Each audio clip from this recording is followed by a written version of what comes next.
So டிஃப்ரெண்டான ஒரு கீச்சா டசர், ரொம்ப நல்லா இருக்கு இந்த மெட்டீரியல், லைட் வெயிட். யூஸ்வலா கீச்சா டசர்ஸ் எல்லாம் அது வந்து ரஃபா இருக்கும், அந்த மாதிரி இல்லாம இந்த மெட்டீரியலே டிஃப்ரெண்டா அழகா ஒரு light blue shade. And moreover இதுல கலர்ஸ் எல்லாமே சட்டில் கலர்ஸ் தான், எதுவுமே டார்க் கலர்ஸ் கிடையாது, கொஞ்சம் லைட்டர் ஷேட்ல தான் வரும், லைட் டல் ஷேட்ல தான் வரும். ஸோ உங்களுக்கு இன்கேஸ் டவுட் இருந்ததுன்னா முன்னாடியே கேட்டுட்டு புக் பண்ணிக்கோங்க.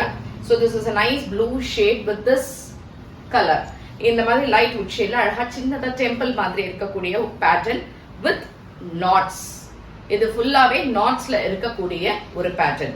இதுல பிரிண்ட் கிடையாது, பிகாஸ் இதுக்கான தலைப்பு பாத்தீங்கன்னா அவ்வளோ ரிச்சா இருக்கும், ஃபுல்லா நாட்ல இருக்கக்கூடிய ஒரு தலைப்பு. அண்ட் பிளவுஸ் இதுக்கு அழகா கான்ட்ராஸ்ட் கலர்ல, இந்த கலர் வித் இந்த ப்ளூ கலர் பார்டர்ஸோட டெம்பிள், சின்ன டெம்பிள் போட்ட மாதிரி இருக்கக்கூடிய ஒரு sorry. The range is 2800 plus shipping. It's a nice Geecha tussers. So உங்களுக்கு பிடிச்சிருந்தா வெப்சைட் அண்ட் வாட்ஸ்அப் அண்ட் ஷாப்ல வந்து வாங்கிக்கலாம். இதுல இருக்கக்கூடிய வேற கலர்ஸ் பார்க்கலாம். இதுல we have totally 5 colors. So இந்த கலர் வந்து ஒரு pink shade, but a subtle pink, not a dark pink, with the pallu. So nice green shade, இந்த மாதிரி ஒரு borders and pallu and blouse. Nice different grey with border and pallu. So last color, இது வந்து ஒரு light வாடாமல்லி ஷேட்ல வரும். இதே மாதிரி பார்டர்ஸ் அண்ட் தலைப்பு அண்ட் பிளவுஸ்லயும் நாட்டட் இருக்கும். பிடிச்சிருந்ததுன்னா ஸ்கிரீன்ஷாட் எடுத்து வாட்ஸ்அப் இல்லாட்டினா வெப்சைட் அண்ட் கடைக்கு வந்து வாங்கிக்கோங்க. தேங்க்யூ.